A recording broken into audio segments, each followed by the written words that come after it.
Hey everybody, thanks for tuning in. You're listening to Home in Progress, sponsored by Repcolite Paints and Benjamin Moore. And as you can certainly tell from the opening music, this is our much anticipated annual Christmas extravaganza. And I'm sorry if you don't like these. I do. And that's what matters to me this giving time of the year. I'm going to give myself a little gift. Really, it's almost Christmas. I don't feel like home improvement stuff or talking about color theory or paint projects at this point in the year. And I don't know that you want to listen to it. So every single year, we kick back, we take one episode where we have a little bit of fun, we work our way through a bunch of unusual Christmas-related topics, and this year, I'm actually going to be giving away some presents. I'm going to be giving away 10 $100 gift certificates after the show concludes. 10 of them. So to get entered, all you need to do, I'm going to tell you right now. Normally I save this for the end. I'm telling you right now, and I'll remind you throughout the show. To get entered, all you need to do is email me at radio@repcolite.com and tell me your favorite Christmas song, your favorite Christmas memory, whatever it is. Maybe your favorite gift, the favorite gift you've ever given, your favorite gift you've ever received, what the season means to you, whatever. Have fun with it. Send me anything. Just email it to radio@repcolite.com, and then at the end of the show, after it concludes, I'll draw 10 random winners, and I'll email you right away and let you know if you won. All right, I'll remind you as we go multiple times, so you're aware of all of your opportunities to get entered. Okay, with that out of the way, that's business out of the way, let's kick things off with Christmas cards. A lot of us send Christmas cards. A lot of us make a big deal out of creating the absolutely perfect Christmas card every single year. The other day I was flipping through, big box of old photos, and I stumbled into one of my favorite Christmas cards that we've ever sent out. Now, at the time, we had 3 kids, 5 in total, but at that point we had 3. Caleb and Maddie, they were the oldest. They were about 5, and their brother Andrew was right around 2, the terrible, terrible 2s. Anyway, we had big ideas for the picture, and we dressed them all up in spectacular, little outfits, brushed their hair, cleaned the crunchy, food off their faces, and we started taking solo photos of each kid. Maddie, she was beautiful. Caleb, he was dapper, a dapper little gentleman. He looked great. They did wonderfully. And then we get to Andrew, and no matter what in the world we did, we couldn't get the kid to stop screaming. He's just red-faced, rage screaming. He's leaning forward. His eyebrows are angled angrily. He's full-throated screaming. We couldn't get a happy picture to save our lives, and we were getting frustrated, right?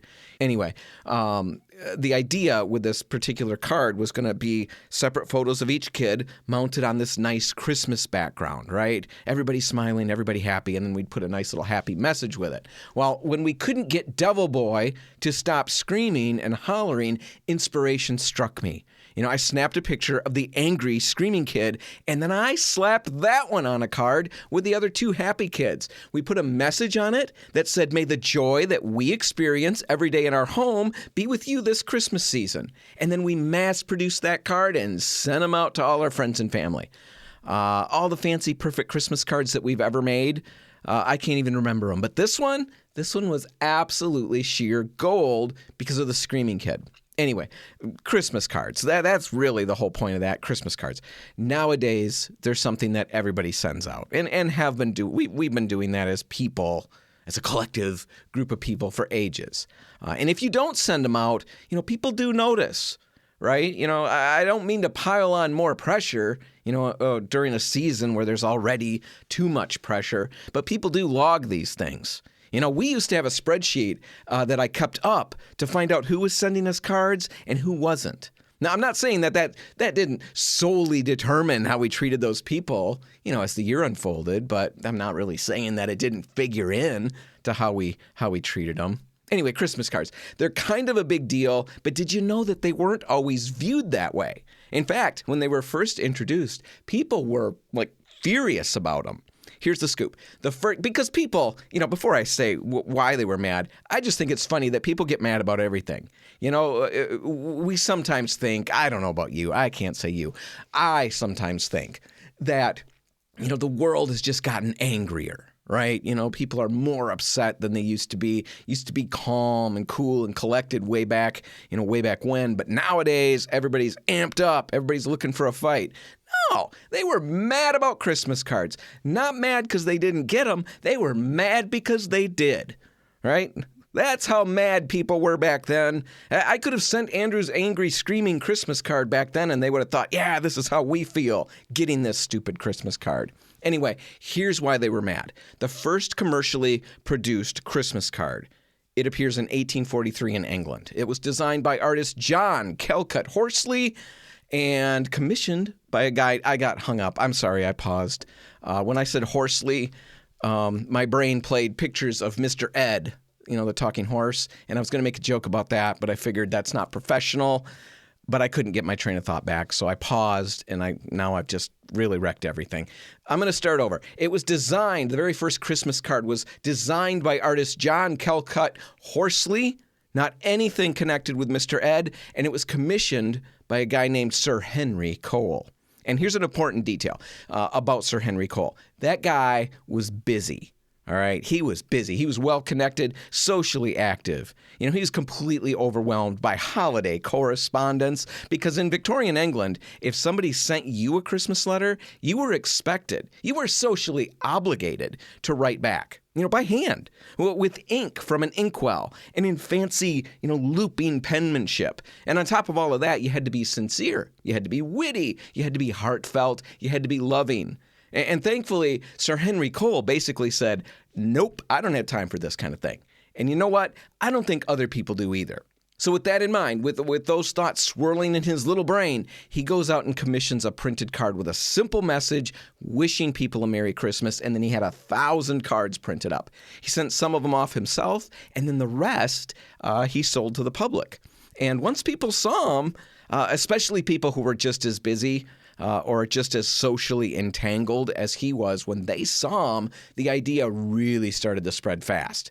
Suddenly this wasn't just one guy dodging his mail, and his social responsibilities. It was a new way of handling Christmas altogether. However, while some people liked it, I told you already, some people were mad. Others hated it. Almost immediately, Christmas cards were criticized as impersonal. That's what they're mad about. These are impersonal. Victorian commentators complained that sending a printed card was a shortcut, a way of avoiding real effort. Yeah, that's the whole point, right? I mean, I can't imagine that you're mad about that, but I guess these people were extremely tender souls, and they wanted long, heartfelt messages. If I knew that they were feeling that way about Christmas cards I was sending, I would send them some real heartfelt messages, but I don't know that they'd want to read them, and it certainly wouldn't be in the Christmas spirit. Anyway, they're frustrated about that because they're seeing it as a way of people, avoiding any real effort. The general idea was if you really cared, you'd write. You wouldn't just send a card, you'd write. But Christmas cards spread anyway, and they spread fast, and they did that because they solved a real problem. People had more social connections than ever before. I wonder what that's like. My social connections are pretty limited, and even at that point, there's too many of them. But back then, people were, moving and shaking. They were rubbing elbows with people, and they just couldn't keep up with everything. They had fewer hours to maintain all these new relationships. They had things to do, people to see, and writing pages and pages and pages of heartfelt letters to everybody on their list. It was just out of the question. Couldn't do it. So Christmas cards let people stay connected across distance and time. They made it possible to acknowledge relationships that would otherwise fade.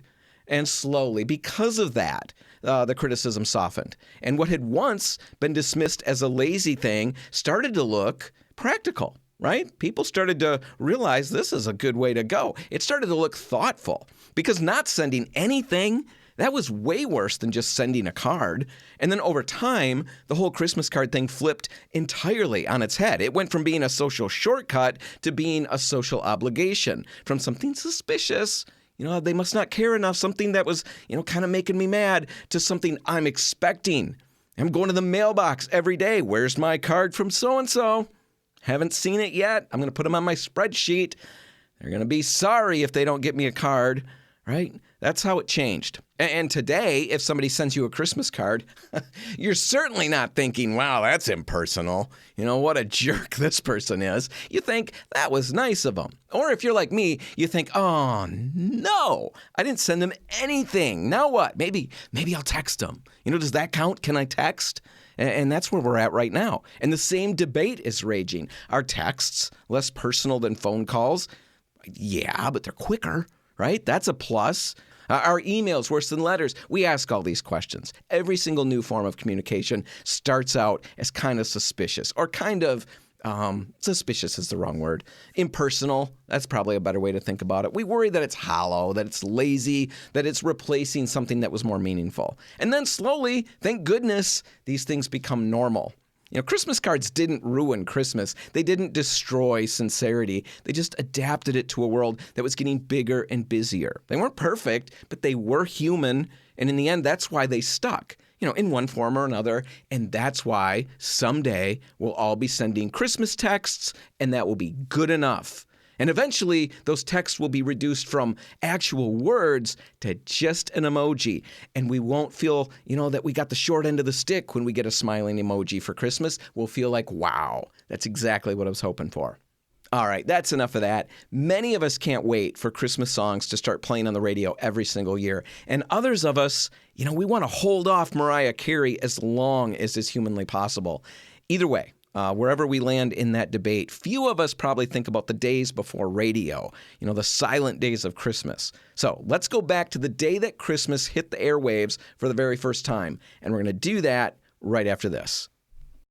Home in Progress is brought to you by Repco Light Paints and Benjamin Moore. People often think of paint as just another line item on the project supply list. But here's the thing. Everything you do, every hour of prep, every stroke of the brush, all comes down to the quality of the paint. The paint is the project. Make sure it's the best.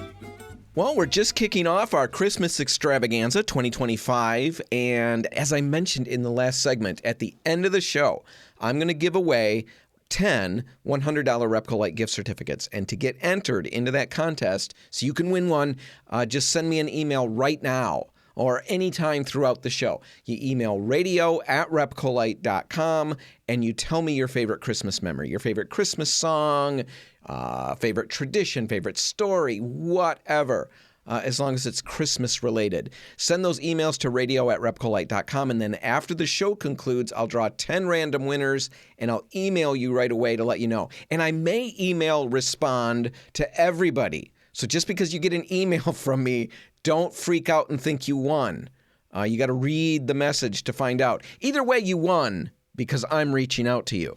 But you may not have won the prize. That's normally why I don't respond to everybody who emails the show for a contest. I'm always afraid somebody's going to think they won something when they didn't.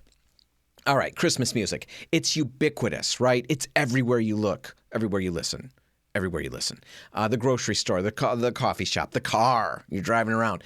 Even if you try to avoid Christmas music, somehow Mariah Carey, she's going to find you, right? She's going to find you and make you listen to everything she's saying. But here's something worth sitting around and thinking with for just a minute.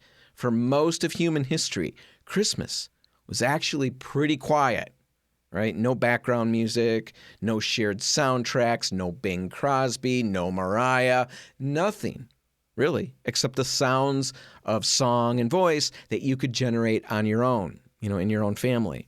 And that all changed for everybody on Christmas Eve, 1906, with a guy who really, really wanted people to understand how smart he was and what he had figured out.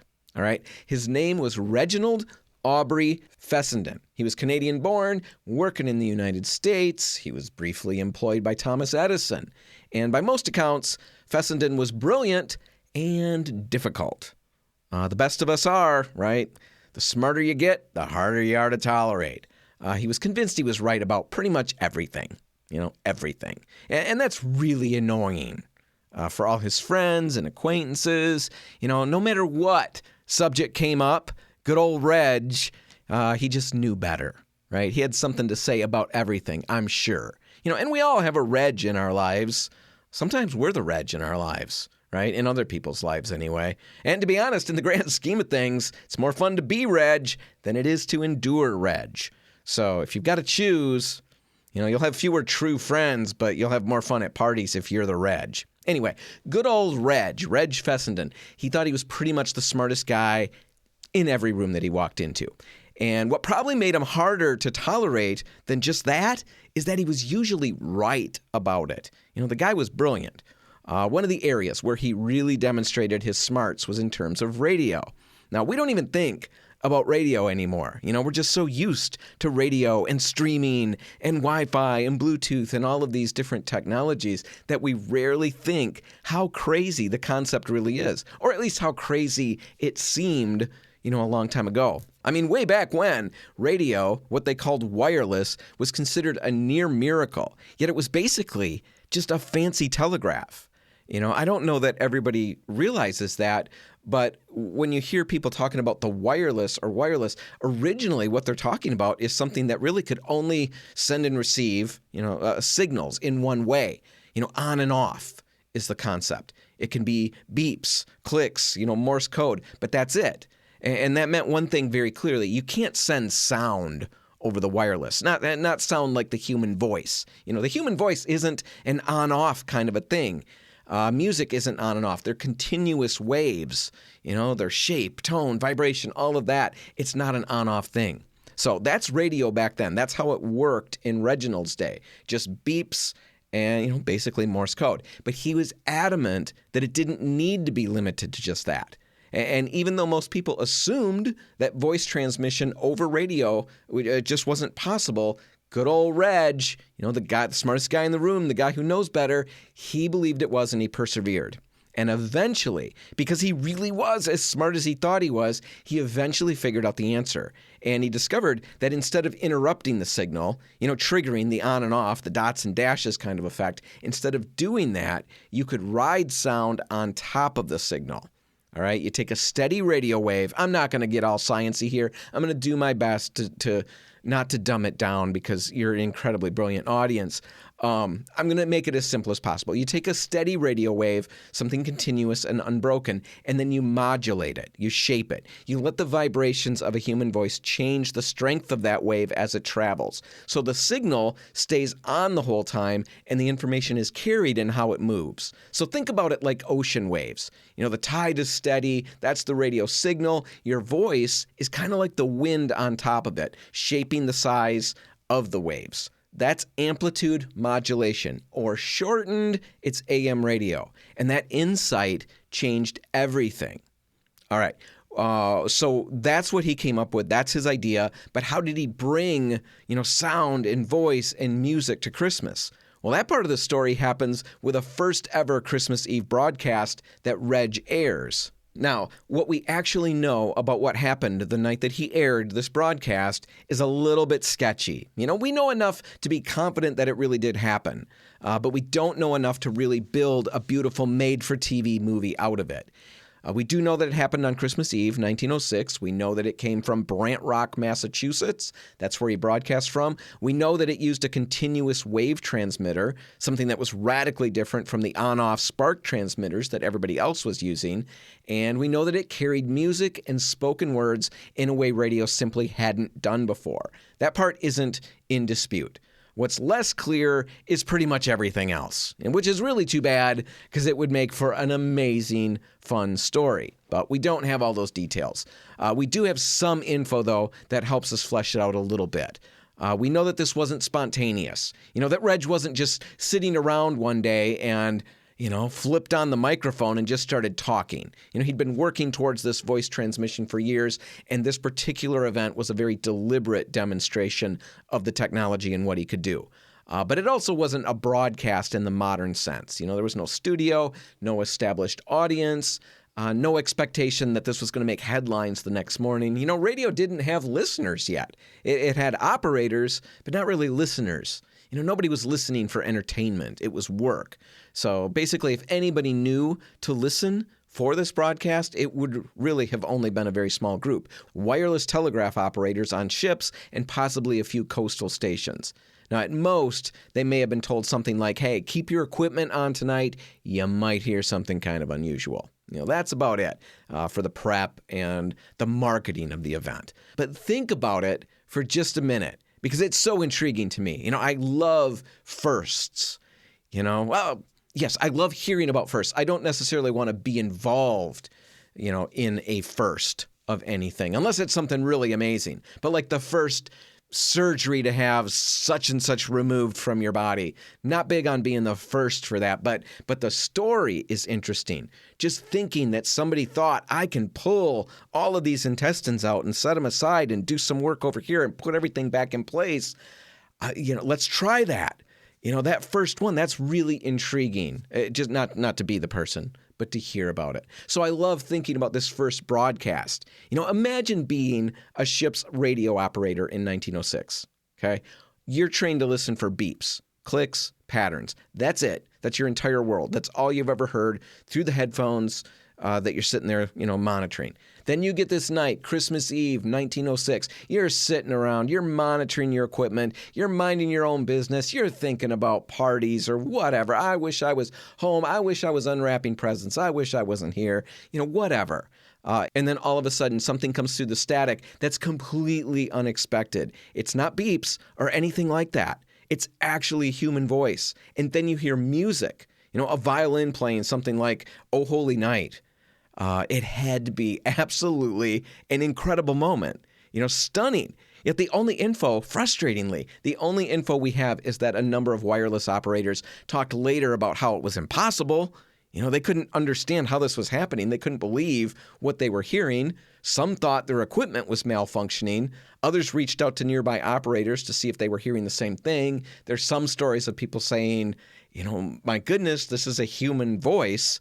It was stunning to them, but like I said, sadly, we don't have more of that info, but it had to be absolutely mind-blowing. Now, the broadcast itself was really short.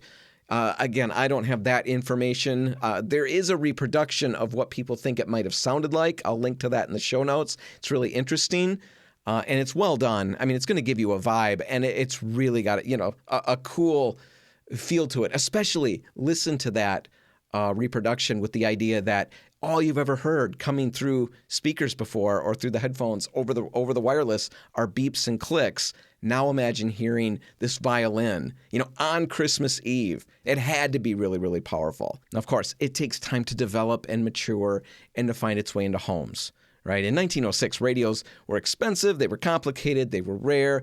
Wireless stays the thing for another decade and a half. But then World War I ends and there's surplus equipment. There's trained operators, technical knowledge spreads, and radios become more affordable and accessible. And then in 1920, KDKA, a station in Pittsburgh, broadcast the results of the Harding-Cox presidential election. And this time, regular people hear it in their living rooms, families all gathered around, and suddenly radio absolutely explodes. By 1922, there are hundreds of stations. By the mid-20s, radio is everywhere.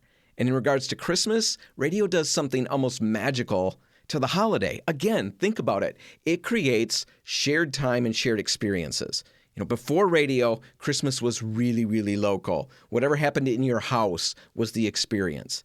And now all of a sudden, millions of people everywhere can hear the same thing, the same song, the same story, the same voice, all of it at the same time. That had never, ever happened before in the history of the world. This is an incredibly major event. And then, of course, once advertisers and sponsors get involved, radio doesn't just spread Christmas traditions, it ends up creating them. Rudolph exists because of radio. White Christmas becomes the best-selling single of all time because of radio.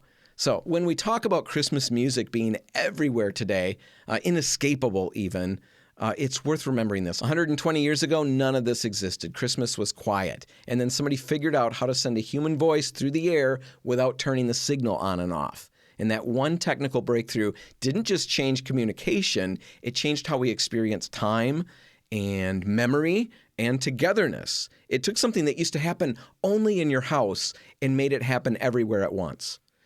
So yeah, sometimes the music drives us a little crazy. I get that. But it also means that the silence doesn't get to dominate the scene the way it used to. And that has shaped how we experience Christmas. And honestly, it's shaped how we experience the modern world. All right. Most of us love Christmas lights, right? And some of us go to extravagant measures to light up our homes and our exteriors every season. But have you ever wondered about the whole process of getting there? Why do we reach for lights in the first place? Why did people a couple hundred years ago risk putting burning candles on their trees? What's the big deal with Christmas lights anyway? We'll get into all of that right after this. You're listening to Home in Progress, where the projects are real, the mistakes, they're educational, sometimes painful, mostly educational, and the only thing more stubborn than that old wallpaper on your bathroom wall is your determination to get it fixed.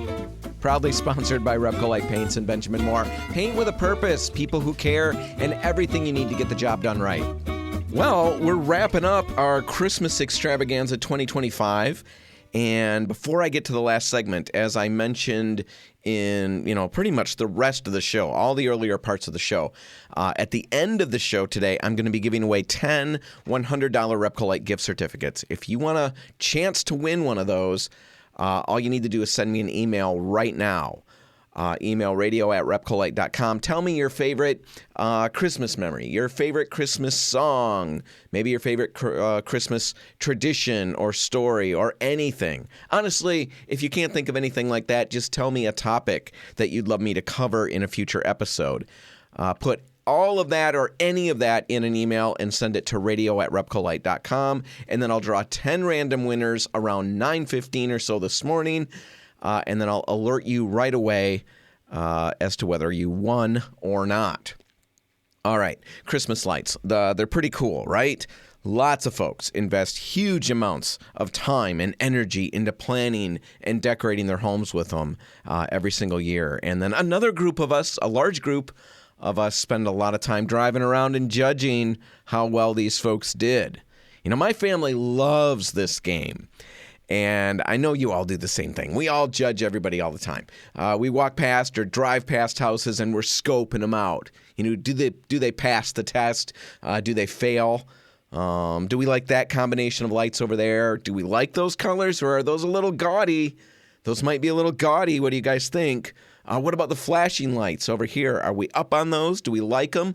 Are they making us feel festive, or are they kind of making us feel like we're going to have a seizure?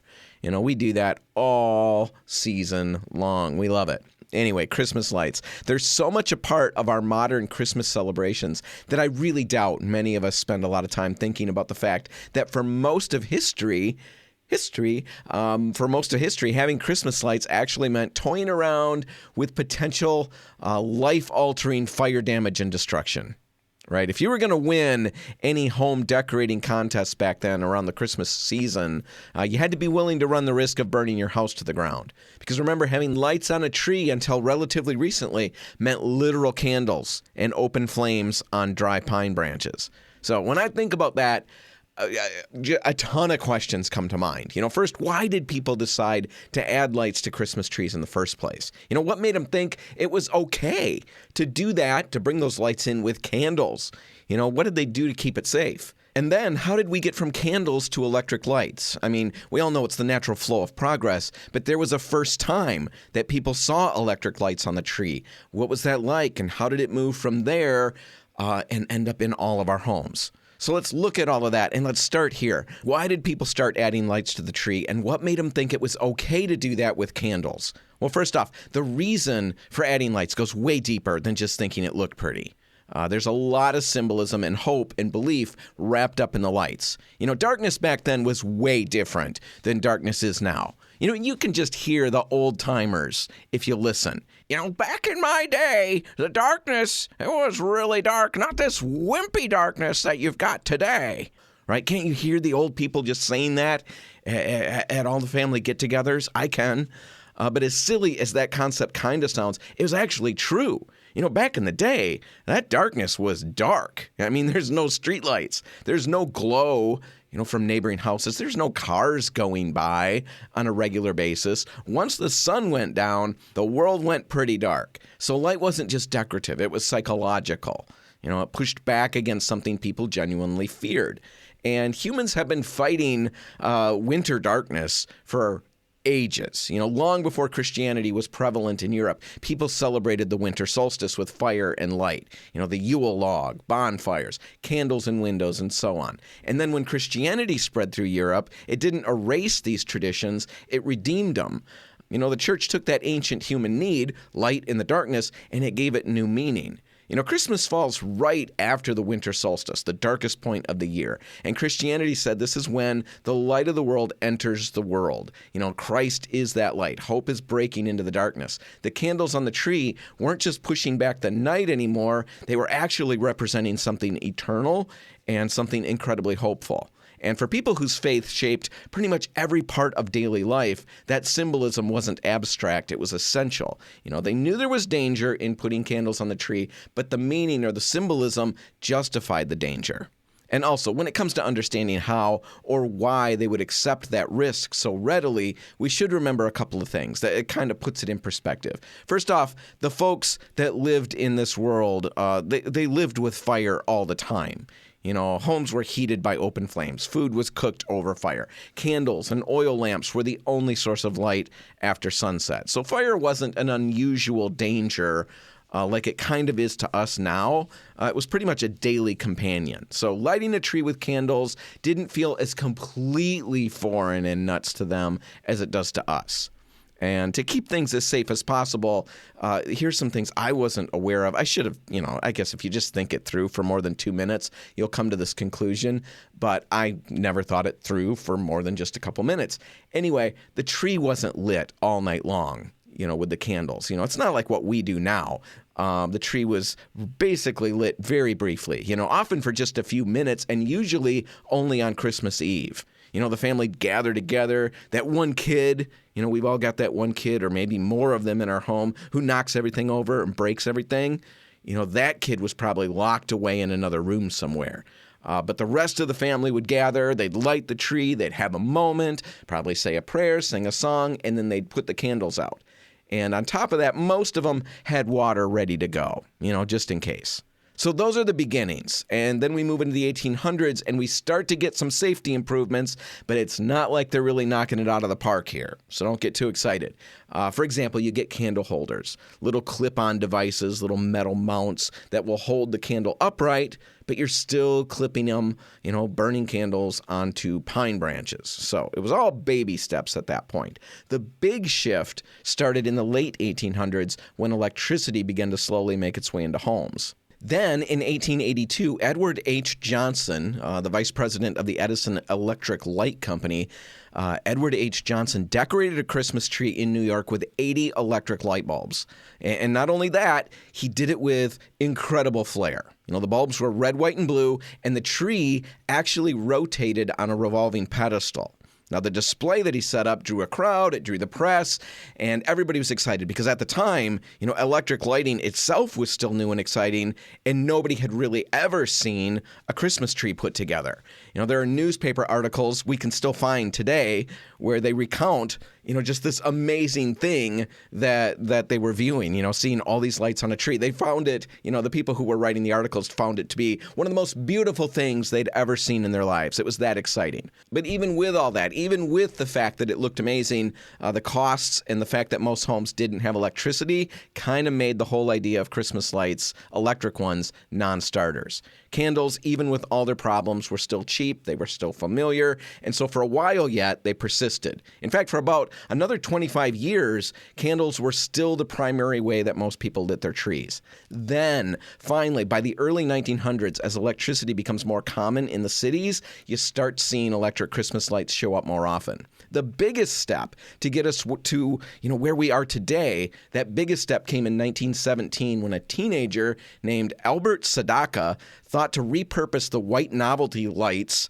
that his family produced in their business and switch them over to colored bulbs, creating the very first Christmas lights that were safe for widespread use in the homes. Now, he proposed that idea, worked on it, and it took off. And as these lights were mass-produced, the cost came down, and finally, average families could afford them. And from there, the transition away from candles accelerated quickly. Within a decade or two, the idea of lighting a Christmas tree with open flames wouldn't feel just old-fashioned, it'd feel absolutely nuts, pretty much like we would think of it today.